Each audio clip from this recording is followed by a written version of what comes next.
It has officially been 2 weeks since Wuthering Waves released their major 2.0 version, the reboot for all intents and purposes. What I want to do today is discuss my experience within it, my general thoughts on the patch. I've completed it. I've completed a lot of what the patch has to offer, not all of it, because there is an overwhelming amount of content present within it. I'm going to give my general thoughts on the story, the gameplay, the voice acting, the world as a whole, features. I'm gonna try and keep this nice and condensed if possible. I'm not here to discuss Honkai Star Rail or Zenless Zone Zero or Genshin Impact or any of Hoyo's games. We're not here to draw comparisons to other games. Y'all are gonna do that plenty in the comment section. You don't need me to do that. I'm instead going to focus on Wuthering Waves. We don't need unnecessary drama. We don't need to bring other games down in an effort to make our game look better, to make ourselves feel better about playing our game. Wuwa is an accomplishment, and all of its achievements are based on its own merit. With that being said, let's get into my thoughts. Because I actually have a notes file that I made on my phone when I was downstairs earlier, just trying to, get a little bit like a rough idea of the video. I didn't want to script this. I want to keep it relatively honest. But let's start with the characters first. The characters were a vast improvement over 1.0. 1.0 had a core cast of characters: Chisha, Baija, Yang, and yeah, that's about it. That was the core cast of characters for 1.0.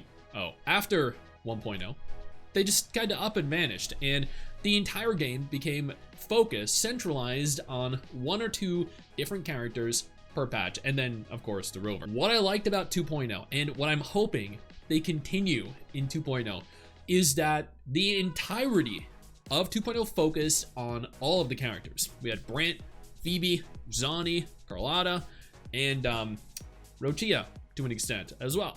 So every character had their time to shine. They had their own stories, some much more detailed than others, their own character stories, and every character felt fleshed out. The characters were filled with personality.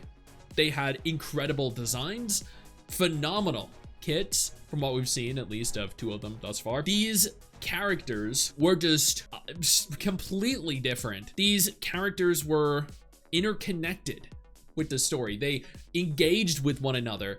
That didn't happen in 1.0. If you remember in like 1.1 with Jinsen Changli, with 1.2 Shang Liao and Zheja, and then Shorekeeper, Camellia, all these characters, they didn't interact. They didn't connect with one another. It was literally just the rover and then the character. That was it. That was not the case here, not with 1.0. Every character was interacting with every other character, and it was such a treat. And then you had characters interacting with NPCs, NPCs interacting with NPCs. The entire flow of 2.0 felt entirely different. And all of that came back to the core cast of characters: Rover and then the others. And that is actually one of the things that I felt Wuthering Waves was missing. And they have all but remedied that. I genuinely hope moving into 2.1 through 2.4, they maintain this momentum and the interactions between characters, because it makes the game feel alive. Next, let's talk voice acting, because honestly, 1.0's voice acting was not good. Now, it did get better through acts, 5 and 6 with the introduction of Jian and Alto, and then Jinsen Zhangli, and then we had Camellia and Shorekeeper, who absolutely killed it. But for the most part, a lot of 1.0 was still underwhelming in terms of voice acting. 2.0 though, holy crap. Listening to all the NPCs that sound like they were probably out of a TV series, like old British TV series, dude. And then hearing Zani's incredible accent and the feeling she had, Carlotta being a Baldur's Gate 3 voice actor, the talent that they had here, that they exhibited with these characters, including Brant, Rochia. My God, this patch absolutely killed it. Like, they changed the trajectory of the game on numerous different fronts. Voice acting was one of them. That was, the performances in this were standout. They were arguably some of the best voice acting performances that I've seen in a gacha game.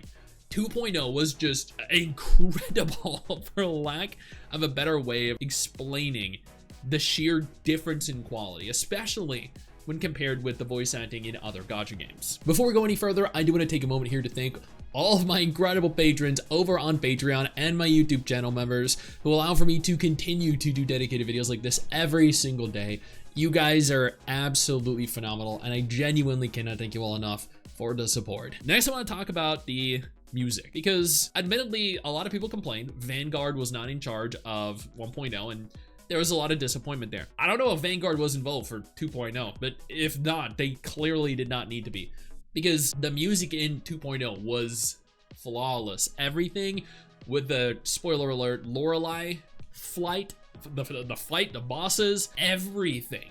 The intro cinematic when you run out for the first time and the music's playing and you see everything, the world and everything it has to offer. My God. They absolutely killed it with the, and I know I'm going to use that term several times over the course of this video because they did. They actually killed it. They nailed every single thing that they have tried, that we've discussed up until this point.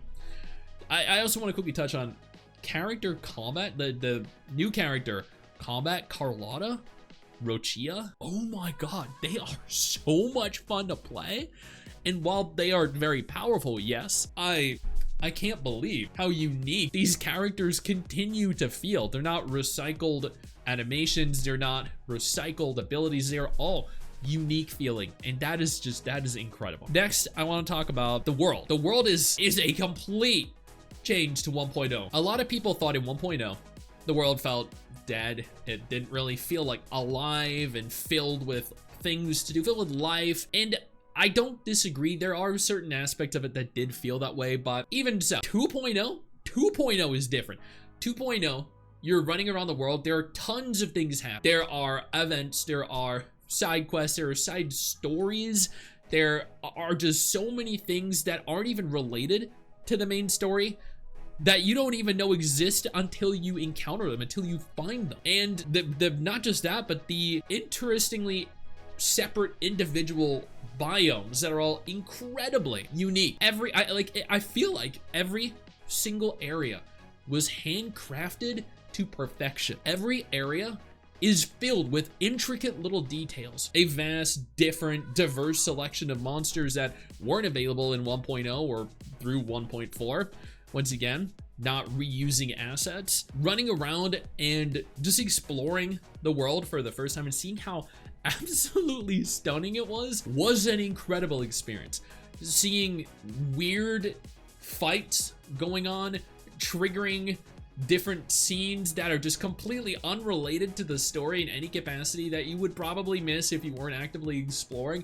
Like, it promotes exploration. It promotes actively being out in the world and doing things. And that is something that really a lot of gacha games just don't do. There's no sense of wonder. There's no sense of accomplishment for actually exploring the world. And this, in 2.0, that is not the case, because trust me, there is a lot to see and a lot to do. Speaking of the world, flying. Additional methods of traversal and transportation. Not only did Wuthering Waves introduce wall running as a feature that every character can use, that is not gated behind a paywall, that is not limited to a specific singular character, but they also recently introduced flight.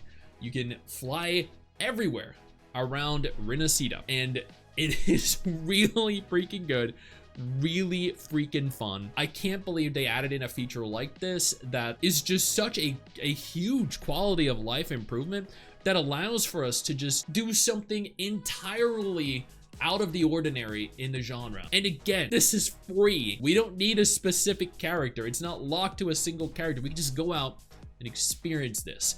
And I don't think this is the end. Kudo evidently have made it abundantly clear that they know what they're doing and they know what their players want, and additional methods of traversal are one such thing. And I'm sure they're probably going to go ahead and introduce or integrate the flight mechanic into all the 1.0 areas as well. It only makes sense to, with how overwhelmingly positive the reception was for it. I can't wait to see what other methods of transportation, what other methods of traversal they implement in the future, maybe mount motorcycles, ships, airship, who knows? The sky is the limit. The story. I think the story was probably everyone's main gripe with 1.0.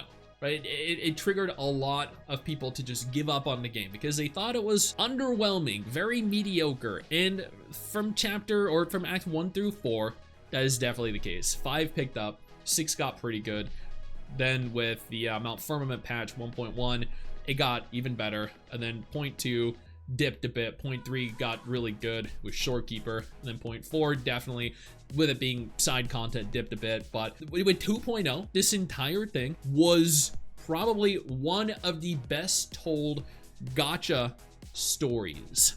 I cannot stress enough how incredible this experience was, being accompanied by Carlotta with the very talented voice actress that brought her to life, being accompanied by Zani with the incredibly talented voice actress that brought her to life, with all the bad guys, all the villains, and everything unfolding in the way it did, presenting us with all these incredible areas, boss fights, scenarios. This entire thing was just such a contrasting difference to 1.0. This is essentially, I don't say this lightly, but this is essentially a reboot of Wuthering Waves. Everything that I've mentioned has been improved upon significantly from 1.0, so much so that you could say, in theory, that this is the reboot of the game. This is the state that WoWa should have launched in 1.0. The game is challenging, but at the same time, it's fun, it's easy to get into, it's casual friendly. The world is filled with so many things to see, so many things to do. The city of Raguna itself is so alive. You see so many NPCs just out doing things, engaging, singing, dancing, partying. The little moving weird bathtub thing. Like, there are so many interesting things to see and do. Even out, I mean, there was at one point, there was a singing, quacking lamppost that Mrs. Stix made a tweet about that got like 10,000 likes because so many people had no idea it existed. No idea that things like this actually existed. There are so many small little details, so many quality of life improvements that were implemented in 2.0 that make this game feel like it's not a gacha in any capacity, like it is a AAA game. If you told me, if Wuthering Waves launched 1.0 with 2.0 as the base game, you couldn't convince me that it was a gacha game. I would think it is a AAA anime RPG because that is what 2.0 feels like. This right here is a turning point for Wuthering Waves because it is unbelievably, unequivocally good. This was in my 5 top gacha games. Before 2.0, this was maybe my number 4, number 5 gacha game after Nikke and Arknights and then Guardian Tales. But that isn't the case anymore. After playing 2.0, Wuthering Waves has forced me to log in every single day out of just enjoyment and has definitely moved up into my top 2 after Nikke. And I genuinely hope they can keep up the momentum because this has been an incredible ride, an incredible journey, and don't let people tell you otherwise. You might not like it and that is fine, but you're not gonna know if you don't like it until you try it out. And you should, because you're doing yourself a disservice if you don't. But at the same time, don't let people tell you that it is good or that you should play it if you have played it and you didn't like it. Because at the end of the day, not every gacha game is for every player. It is okay to dislike a game, just like it is okay to like one.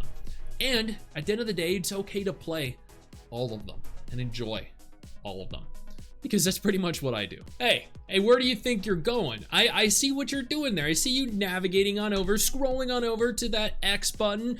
Don't you dare.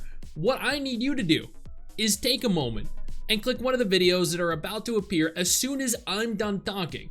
And trust me, you're gonna wanna.